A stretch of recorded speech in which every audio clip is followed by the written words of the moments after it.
Our next guest is hoping changes at the top mark the start of a new era. Joining us now, House Small Business Committee Chairman, Texas Congressman Roger Williams. Congressman, good evening to you. And if you look back to the Biden administration, and it is almost as if they wanted to set up small businesses in this country to fail because of the regulatory burden, which many of these businesses do not have.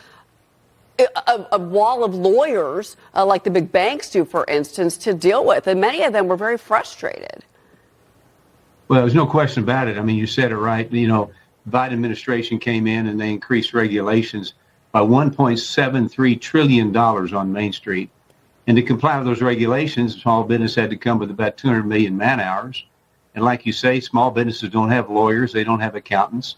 And it created a heck of a problem, and it cut back on job starts. It cut back on increasing business, putting employees to work again.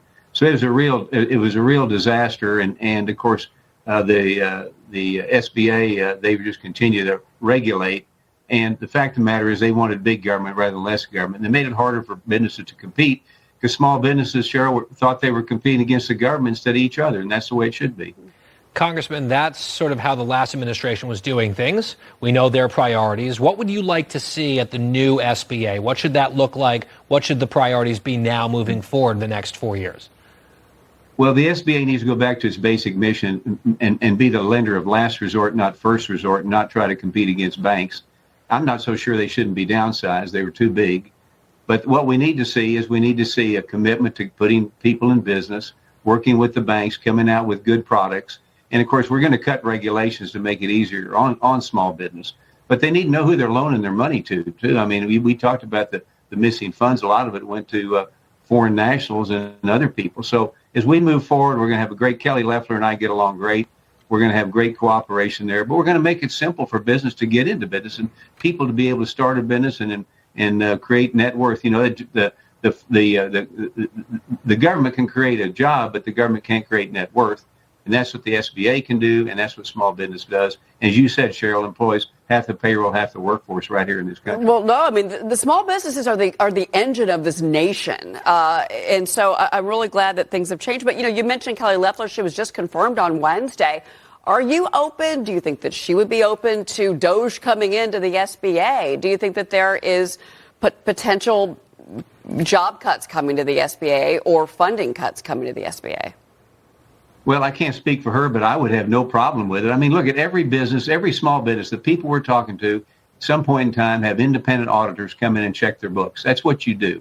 And I think that would not be a problem. Have DOGE come in, see where there's things can be cut and streamlined, because at the end of the day, we want to have small business and not have over bureaucracy. I mean, there was a point in 80% of the employees at the SBA weren't even working in their offices. And, you know, in a small business owner, you open at 6 in the morning, you close at 9. You're the first to open, the last to leave. And they weren't getting that kind of service from this SBA. But they will on the one that comes forward, because between her and myself, I think we're going to be totally committed, and I know we will, to Main Street America. Congressman, I know this next topic's sort of in your wheelhouse, in your world. President Trump signaling he's going to make a move on auto tariffs, putting Mexico, Canada, Japan, the EU in the firing line. We're going to be announcing tariffs on cars from foreign countries of 25%. That'll be done in probably April 2nd. I was going to do it April 1st, but I said I don't like that date. All right, so if this is coming, what does that mean for the auto industry? What does it mean for consumers? What do you think?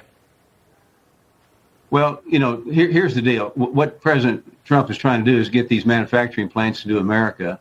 We shouldn't have this trade gap. America should not have a trade gap with trading partners.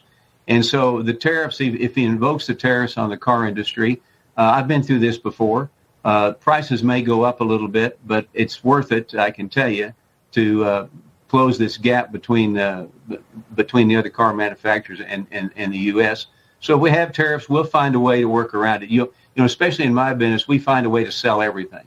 And actually, if the tariffs do raise prices a little bit, we're going to cut taxes. People are going to have more money. But at the same time, we've got to move units, as we say in the car business.